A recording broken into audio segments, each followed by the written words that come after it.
Welcome to investment guys. मेरा नाम है अमरजीत और मैं एक बार फिर से हाजिर हूँ with some swing stocks which you can keep on your radar for next couple of weeks और मंथ्स।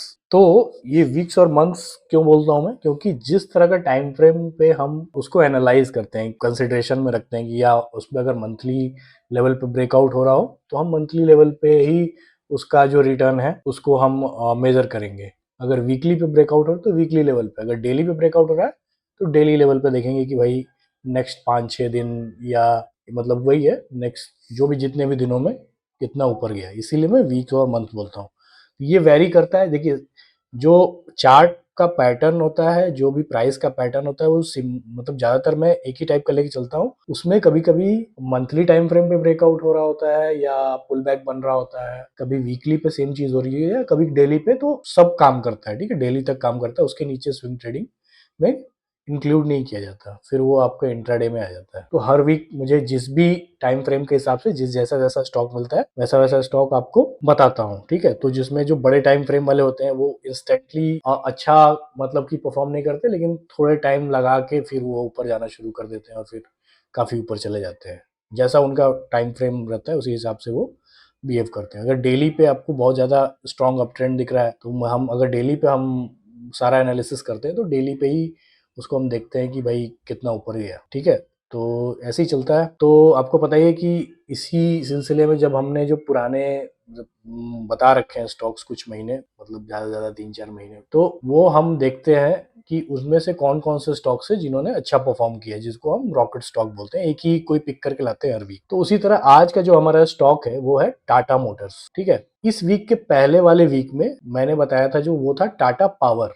ठीक है, टाटा पावर और टाटा मोटर्स मैंने दोनों मतलब अलग अलग टाइम पे बताया था, नवंबर में ही, और दोनों अच्छा परफॉर्म कर रहे थे। और उस टाइम टाटा पावर को बताते समय मेरे मुंह से एक दो बार निकल गया था टाटा मोटर्स, तो कंफ्यूज नहीं होना, ये टाटा मोटर्स है, वो उस टाइम बताया था मैंने टाटा पावर। ठीक है, तो वीडियो आप जाके देख सकते हैं जो इस वीक के पहले वाली वीक में आया था। तो जो हमारा टाटा मोटर्स का स्टॉक है हमको कितना दिख रहा है कि 59% तक ऊपर चला गया है।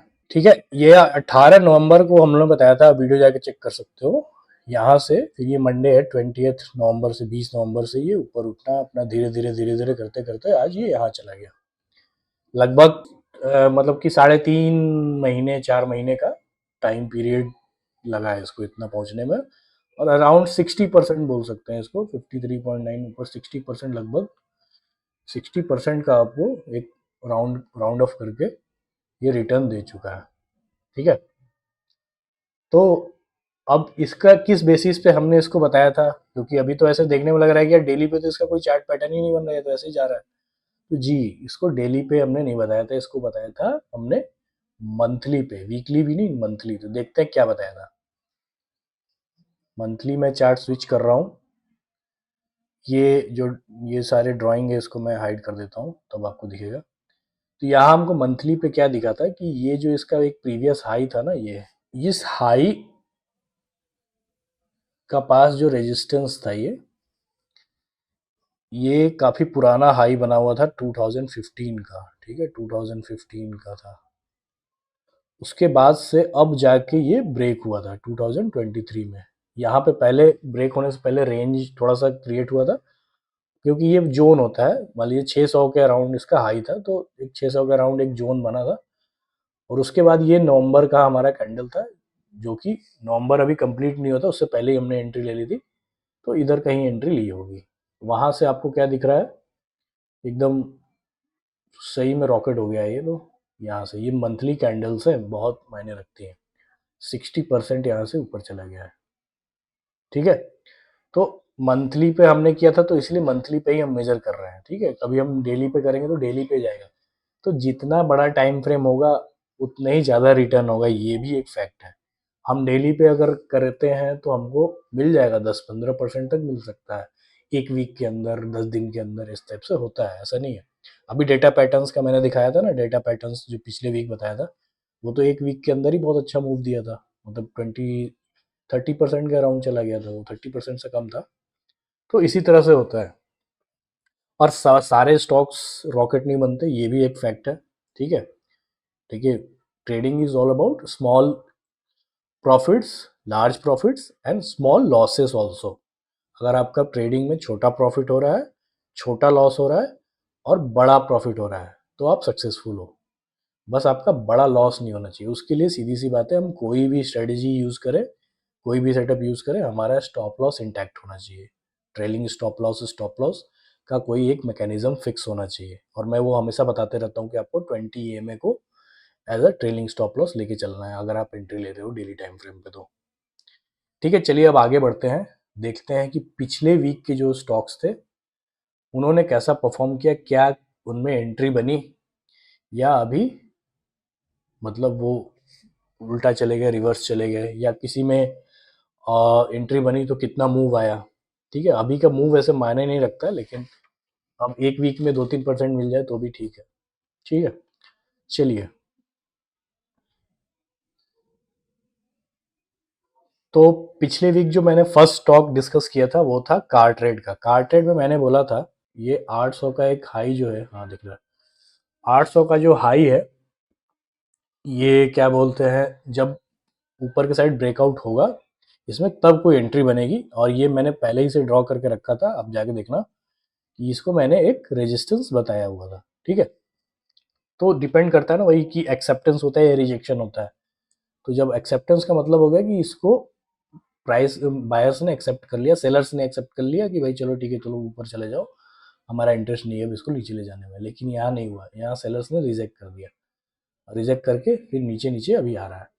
ठीक है, तो अभी इसमें कोई एंट्री बनी ही नहीं हमारे जो भी सेटअप के हिसाब से। अब एंट्री एंट्री तभी बनेगी जब ये दोबारा से 800 जाएगा। जब तक ये नहीं जाएगा कोई एंट्री नहीं बनेगी। ठीक है, नेक्स्ट स्टॉक देखते हैं। नेक्स्ट स्टॉक में भी सिमिलर कंडीशन थी। इसमें एक ब्रेकआउट हुआ था ट्रेंड लाइन का, और मैंने बोला था कि ये जो एक इसका हाई है, इसका जब तक ब्रेकआउट ना हो, मतलब जो भी एक रेजिस्टेंस है, इमीडिएट रेजिस्टेंस इसमें, तब तक आपको इसमें एंट्री के लिए नहीं सोचना है। तो आप 900 के ऊपर, मैंने बोला था कि 900 का एक आप टारगेट ये रख लो, और 900 के ऊपर अगर ब्रेकआउट हो जाए तब आप जाना है। यहाँ भी नहीं हुआ तो कोई एंट्री जनरेट नहीं हुई। ठीक है, नेक्स्ट स्टॉक देखते हैं। यहाँ भी ब्रेकआउट एकदम रेजिस्टेंस पे जाके ब्रेकआउट जैसा लगा कि होने ही वाला है, अब तो कर ही देगा, क्योंकि इतना स्ट्रांगली ऊपर गया था, ये काफ़ी मोमेंटम था। ठीक है, लेकिन अभी क्या है कि वहाँ से फिर से इसको इसमें ये आ गया, वहाँ से रिजेक्शन मिल गया, और वो बहुत यहाँ पे देखोगे तो बहुत ऊपर से बहुत तेज़ी से नीचे फॉल हुआ है। जाने की कोशिश तो किया है लेकिन फॉल भी उतनी तेज़ी से हुआ है। तो इसमें भी अभी कोई एंट्री नहीं बन रही है। एंट्री कब बनेगी, जब ये दोबारा से इसको ब्रेकआउट करेगा। तो हो सकता है कि ये छोटा सा एक रिट्रेसमेंट करने के बाद अगर इस वीक कर देता है ब्रेकआउट, तो आप इसमें कर सकते हो। कौन सा स्टॉक है ये, जमुना ऑटो का। नेक्स्ट स्टॉक देखते हैं कौन सा था हमारा। जो नेक्स्ट स्टॉक था वो था पिछले week IndusInd Bank. IndusInd Bank में हमको क्या देखने को मिल रहा है कि इसमें भी मैंने मतलब कि बोला था कि एक ब्रेकआउट हो जाए तो ही आप इसमें, क्योंकि बड़ा सा कैंडल बना है तो हो सकता है रेंज में जाएगा, लेकिन आप तभी एंट्री के लिए सोच रहे हैं। तो ये 1550 ठीक था। तो वहाँ से जहाँ से हमने क्लोजिंग हुई थी वहाँ से देखोगे तो अभी तक तो 3% गया है। अगर कोई ब्रेकआउट के बाद एंट्री लेता तो अभी ठीक है, वो आगे इसमें अभी एंट्री चल जाएगी, ये मतलब जा ही रहा है ऊपर। इसमें मतलब कि ऊपर जाने का सेंटीमेंट बन रहा है। ठीक है, तो इसमें एंट्री ली जा सकती है, और अगर नहीं ली है तो वो ऑलरेडी कुछ ना कुछ तो आ गया होगा अभी तक 2-3% तक। नेक्स्ट स्टॉक देखते हैं। ये हमारा लास्ट स्टॉक था पिछले वीक का, एपीएल अपोलो ट्यूब्स। इसमें भी मैंने ये ड्रॉ किया था, एक दो में नहीं किया लेकिन सब में बता तो रखा ही था। इसमें ये रेजिस्टेंस ड्रॉ करके रखा था, क्योंकि ये एक हाई है तो इसका ब्रेकआउट हो जाए तभी एंट्री ली जा सकती है। तो देखिए यहाँ पे हमको क्या दिख रहा है कि थोड़ा सा ये बड़ा सा कैंडल बना था, तो थोड़ा सा रेंज तो आता ही है बड़े कैंडल के बाद, या तो रिट्रेसमेंट होगा या तो थोड़ा सा रेंज आएगा। ठीक है, ये सब होता है। बड़े कैंडल पे तुरंत मैं हमेशा मना करता हूँ कि तुरंत एंट्री नहीं ली जाती, बहुत ज़्यादा बड़ा कैंडल दिखे तो उसके बाद हमको क्या देखने को मिल रहा है कि ये भी जो छोटा सा रेंज था ये ब्रेक होके अभी ये जो प्रीवियस आई है यहाँ तक ये पहुँच गया है। अब हमारी एंट्री तभी बनेगी जब ये 1600 का लेवल को ब्रेक कर देगा। अगर ये जो करंट कैंडल बना है इसका हाई ब्रेक हो जाता है ना, तो हम एंट्री के बारे में सोच सकते हैं। ठीक है, अदरवाइज पता नहीं यहाँ से नीचे गिरने लगे। ठीक है, तो एक बार थोड़ा सा और वेट कर लेते हैं, उसके बाद सेफ एंट्री हमारी बन जाएगी। ठीक है, चलिए तो ये तो थे हमारे पिछले वीक के स्टॉक्स। अब देखते हैं इस वीक के स्टॉक। इस वीक का जो हमारा फर्स्ट स्टॉक है वो है टाटा कम्युनिकेशन का, और जिसका हम अभी देख रहे हैं वीकली टाइम फ्रेम। तो वीकली टाइम फ्रेम पे हमको क्या देखने को मिल रहा है कि अप ट्रेंड है, हायर हाई बना रहा है और हायर लो बना रहा है। ठीक है, हायर हाई हायर लो। अब हायर हाई हायर लो बनाते हुए ये जो है ये 50 ईएमए का एक डायनेमिक डिमांड जोन है जो मैं हमेशा यूज करता हूँ। 50 ईएमए हो या 20 ईएमए, दो हम लोग यूज करते हैं। 20 ईएमए क्यों यूज करते हैं? 20 ईएमए जब किसी में बहुत ज्यादा मतलब कि जो अप ट्रेंड है वो काफी स्ट्रांग होगा, ठीक है, स्ट्रांग अप ट्रेंड होगा, तो वो 20 ईएमए पे ही रिट्रेसमेंट ले लेके ऊपर जाता जाएगा। और नॉर्मल अप ट्रेंड होता है, हेल्दी अप ट्रेंड ये भी होता है, तो ये 50 ईएमए पे लेता है। ठीक है, तो दोनों पे मतलब कि वैलिड है अगर आ रहा है। तो कभी कभी क्या होता है कि अगर मान लीजिए यहाँ पे तो 20 ईएमए तो ब्रेक हो गया होगा इधर कहीं, तो कोई दिक्कत वाली बात नहीं है। 50 ईएमए है ना, तो 50 ईएमए के नीचे चला जाए तो फिर तो वो फिर ट्रेंड में ट्रेंड रिवर्सल हो रहा है या ऐसा कुछ हो सकता है। लेकिन 50 ईएमए के ऊपर ऊपर जब भी प्राइस है तो अभी जो भी जिस मतलब कि वो अप ट्रेंड में है। ठीक है, तो अभी हमको क्या देखने को मिल रहा है कि ये अप ट्रेंड में है और यहाँ से फिर से नीचे से जाके इसने ब्रेकआउट कर दिया, एक बेस बना के उसके बाद ब्रेकआउट कर दिया है।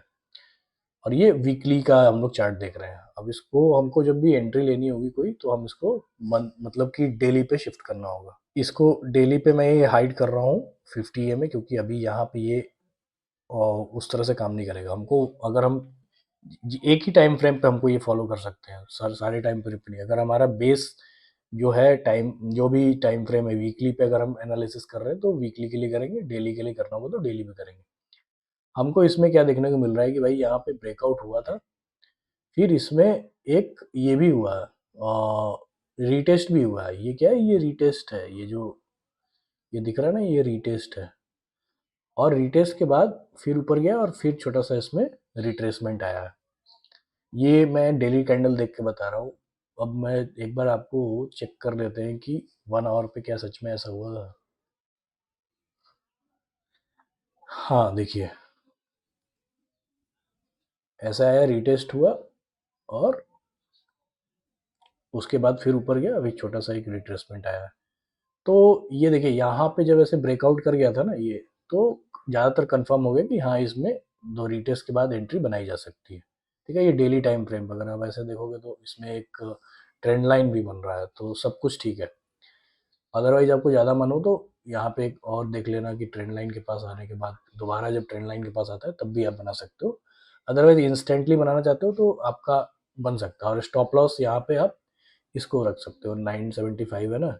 आप अगर यहाँ एंट्री लोगे ना तो ये कैंडल का जो लो है वो आपका स्टॉप लॉस रहेगा। एक बार मैं क्लियर करके दिखा देता हूँ। आपने मान लीजिए कि ऐसे ये एंट्री ले लिया, अभी एंट्री एग्जैक्ट यहाँ पे अगर एंट्री लेते हो तो ये आपका स्टॉप लॉस होना चाहिए 1975। ठीक है, और अदरवाइज सबसे बढ़िया है जो मैं इसे नॉर्मली बताता हूँ कि आप जो 20 EMA का जो एक डिमांड जोन है, मैं एक बार ड्रॉ करके दिखा देता हूँ। कहाँ गया? ये एक बार एक में दिखा दूंगा करके, फिर आप लोग इसको समझ जाना। जब भी मैं मेंशन करूंगा आपको समझ जाना है, ठीक है, क्योंकि इससे टाइम हमारा बहुत ज़्यादा वेस्ट होता है बार बार करने में।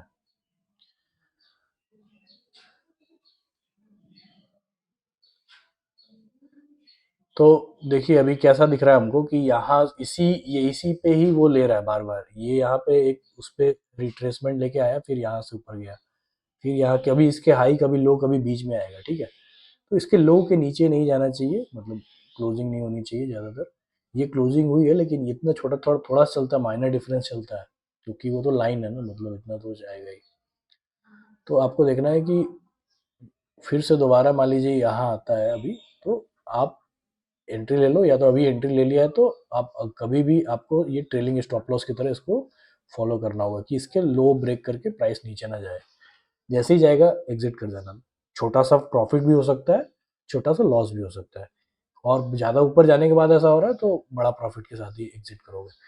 और अगर इसी को आप फॉलो करते चले गए तो जैसे टाटा मोटर्स का दिखाया मैंने चार्ट, वो वाला भी आपको रिटर्न देखने को मिल सकता है। क्योंकि इसके नीचे अगर प्राइस नहीं जा रहा है तो ठीक है, छोटा छोटा वो मतलब कि रिट्रेसमेंट बना बना के ऊपर चलता जाएगा। ठीक है, तो ये मैंने समझा दिया 20 में। आपको जिसको भी खोजना हो, आप एक बार मैं रिपीट कर दे रहा हूँ, यहाँ पे लिखना होता है मूविंग एवरेज रिबन।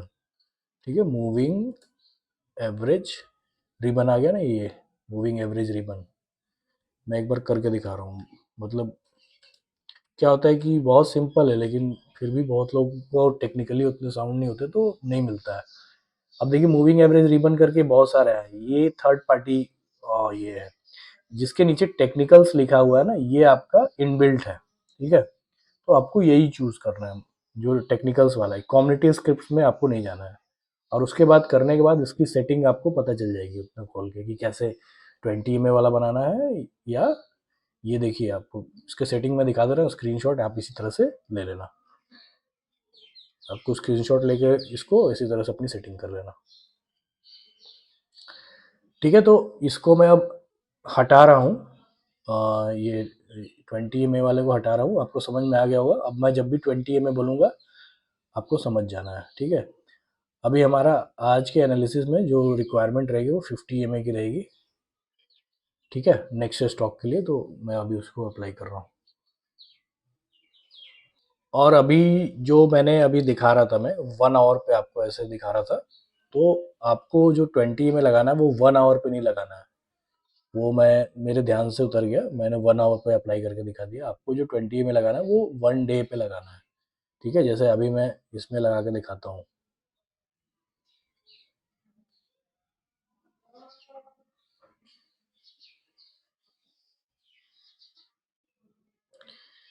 1 डे पे 20 में लगाना है।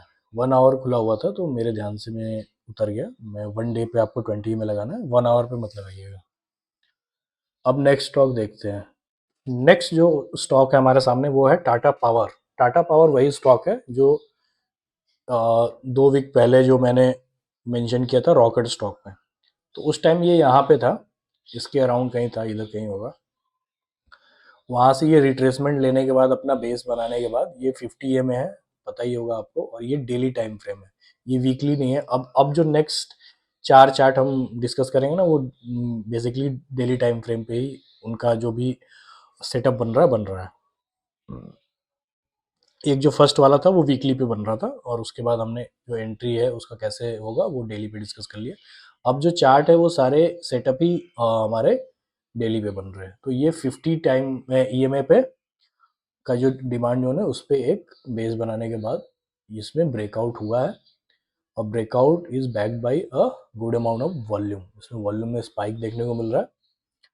तो बेसिकली ये इसमें इंस्टेंट एंट्री के लिए सजेस्ट किया जा सकता है। ठीक है, और आपको जो मैंने बताया कि ट्रेलिंग स्टॉप लॉस के लिए आप 20 को जरूर यूज़ कीजिएगा। 20 का डिमांड जोन जो मैंने अभी पहले दिखाया ब्लू कलर का, जो ड्रॉ करके, वही करना है। नेक्स्ट स्टॉक देखते हैं। नेक्स्ट स्टॉक है हमारा बजाज ऑटो। ठीक है, बजाज ऑटो में हमको क्या देखने को मिल रहा है, सिमिलर इसमें भी पैटर्न है, अप ट्रेंड है। ठीक है, एक पुल बैक बनाया, फिर पुल बैक के बाद ये फिर से ऊपर की साइड, मतलब इसमें मोमेंटम आया है और वॉल्यूम भी बढ़ता जा रहा है और ब्रेकआउट भी हो गया है। तो ओवरऑल अच्छा सेंटीमेंट है, बुलिश सेंटीमेंट है। और ब्रेकआउट के बाद इसमें इंस्टेंट एंट्री बनाई जा सकती है, इस जो भी कैंडल अभी क्लोज हुई है इसके ऊपर कभी भी। ठीक है, और आपको हमेशा ट्रेलिंग स्टॉप लॉस के लिए 20 लगा के चलना है। इसमें ये जो डिफरेंस दिख रहा है ना, ये बेसिकली ये 20 ही है। तो अभी मैं उसको अप्लाई करूंगा तो थोड़ा टाइम ज़्यादा लग जाएगा। आप लोग समझ जाना है कि ये देखिए, इस मतलब कि और इसका स्ट्रॉन्ग अप ट्रेंड में है। तो ये 50 तक आ भी नहीं रहा है, ये ऊपर से ही चला जा रहा है। ये 20 के डिमांड जोन के ऐसे आया हुआ है। ठीक है, चलिए नेक्स्ट स्टॉक देखते हैं।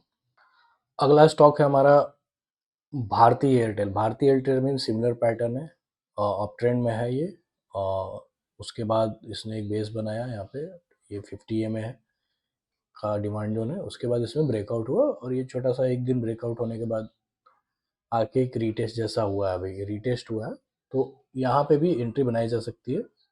ठीक है, और आपको हमेशा जो मैंने बताया कि 20 को ट्रेलिंग स्टॉप लॉस की तरह यूज़ करना है। उसका जो लो है उसका प्राइस उसके नीचे नहीं कभी क्लोजिंग देना चाहिए। ठीक है, मतलब थोड़ा माइनर चल जाएगा लेकिन बहुत ज़्यादा मेजर क्लोजिंग ना हो, तो आप हमेशा बचे रहोगे। लास्ट स्टॉक है हमारा इन्फीबीम एवेन्यूज़ का, ठीक है। इसमें भी सिमिलर पैटर्न देखने को मिल रहा है हमको।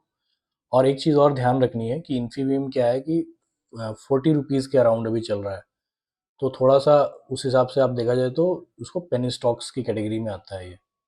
पेनी स्टॉक्स तो और भी कम हो जाते हैं, लेकिन थोड़ा कम प्राइस का है तो जो बिगिनर्स होते हैं उनको ज़्यादा अच्छा लगता है कि और ज़्यादा भर भर के खरीद लो। तो ऐसा नहीं करना है, आपको 2-3 स्टॉक का हमेशा साथ में लेके चलना है। एक एक महंगा एक सस्ता, एक महंगा एक सस्ता, और एक ही पे सारा बेट नहीं लगाना अपना। जो भी ये सारे पैसे हैं एक ही स्टॉक पे कभी नहीं लगाना चाहिए, और आपको बराबर जो भी आपका कैपिटल हो ना उसको इक्वली डिवाइड करके हमेशा 3 से 4 कम से कम स्टॉक का पोर्टफोलियो आप बना के रखिए, ठीक है।